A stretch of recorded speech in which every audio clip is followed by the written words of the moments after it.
When police are confronted with a hostage situation, it's a race against the clock to rescue the victims before the gunman begins shooting. On January 4th, 1996, in Portland, Oregon, a heavily armed gunman went on a rampage, seriously wounding 2 people before taking hostages and barricading himself in a room. Police and SWAT units surrounded the building and a tense standoff developed, with the suspect threatening to kill all the hostages. But 4 hours later, the suspect surrendered and released the hostages unharmed. Here's how a specially trained team of police officers turned a potential tragedy into a triumph. Innocent bystanders ran for their lives when a gunman opened fire at the KOIN Tower building in downtown Portland. Stay back behind you. Many were able to escape with their lives. What did he have? He's got a bulletproof vest, beret cap, automatic rifle. He fired off at least 3 or 4 times. Yep. Some remained trapped inside. Others were not so lucky. We got 2 people down. Got a man with a rifle, 2 people shot. Police first had to determine where the gunman was located. How'd they do that? They followed the suspect's trail.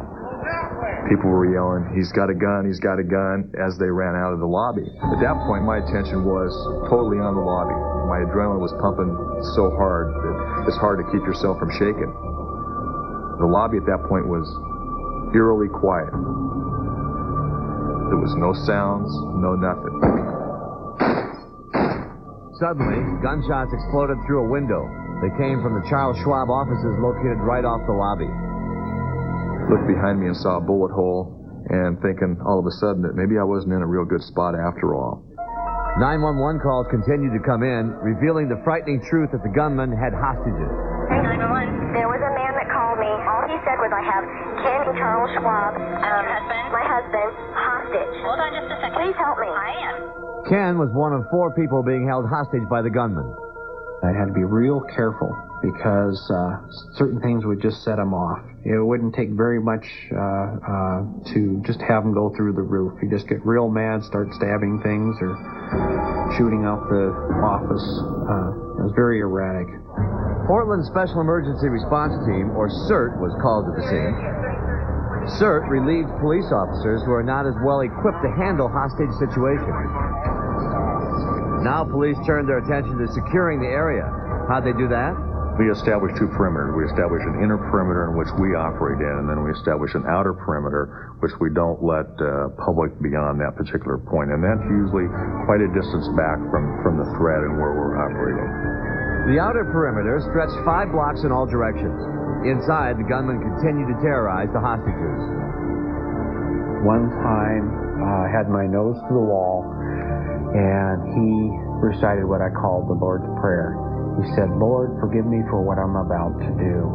And I knew that somebody was going to die in the next second or 2. All the blood rushed to my core, and I thought it was going to be me at that time. I found out later he just had the gun underneath his chin, and he was going to take his own life. Back at police headquarters, efforts to contact the gunman were being made by hostage negotiator Detective Bill Johnston. How'd he do that? This is the room I used. We chose this room because it's quiet. And quiet is important in this case, or in all negotiation cases, because we don't want any noise that could be overheard through the phone and be misinterpreted by the hostage taker. Hello? Hello? This is Detective Johnston, Portland Police Bureau. Yes? Who am I talking to? This is Kathy. Detective Johnston finally got through to one of the hostages. By now, police had identified the gunman as James Rincker. He wants to know if you found the bodies downstairs. Yeah, I know 3 people that went to the hospital and they're okay. So, I don't know if he wants that. well, tell him that. He said he knows of 2 people in the hospital. Kathy? Yes. I need to speak to him. Okay, hold on. Sure. He had shot these people because he wanted to die by lethal injection. It was a plan in their head to kill people, to ultimately be caught, and then die.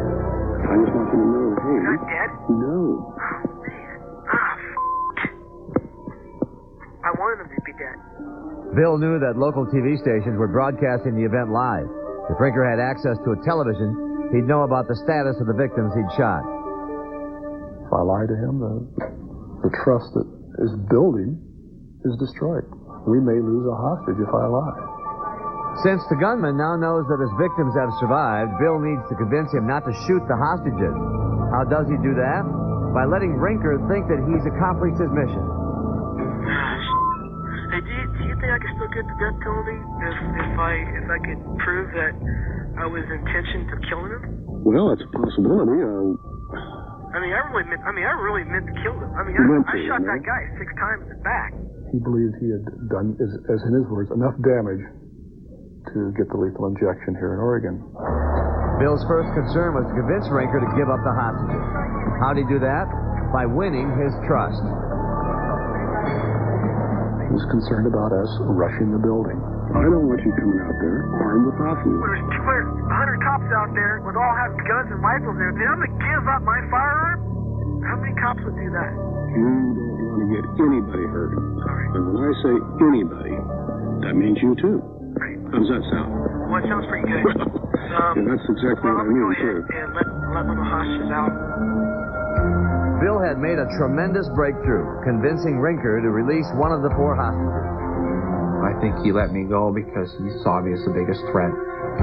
Now Bill had to persuade Rincker to release the other 3 hostages. How'd he do that?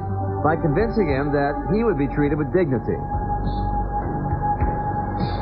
I do want to die, but I don't want to die like this.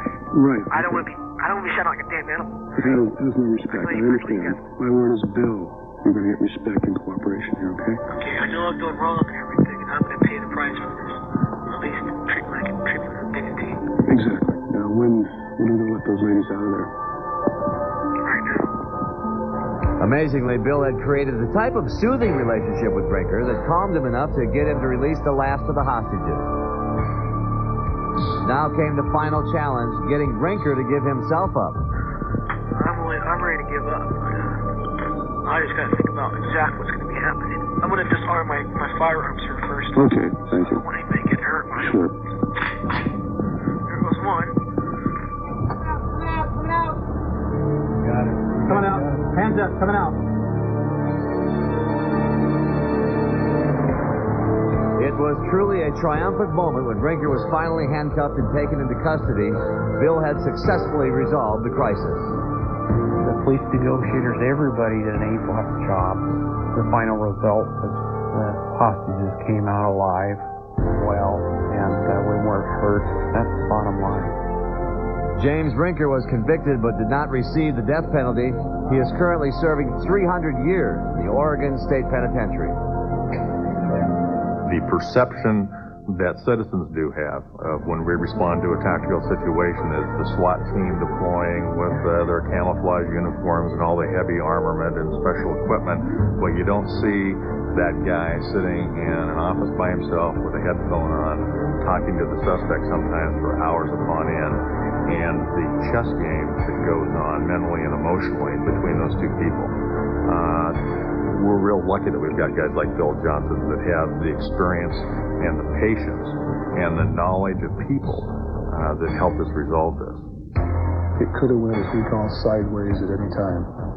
The very fact that we got all the hostages out alive and him out alive, no further damage to people, tremendous success. You know, that incident could have had such a tragic ending. It was a remarkable job those officers did. The police department thought so as well. 2 of the officers received the department's highest honor, the Medal of Valor, well deserved. We'll be back.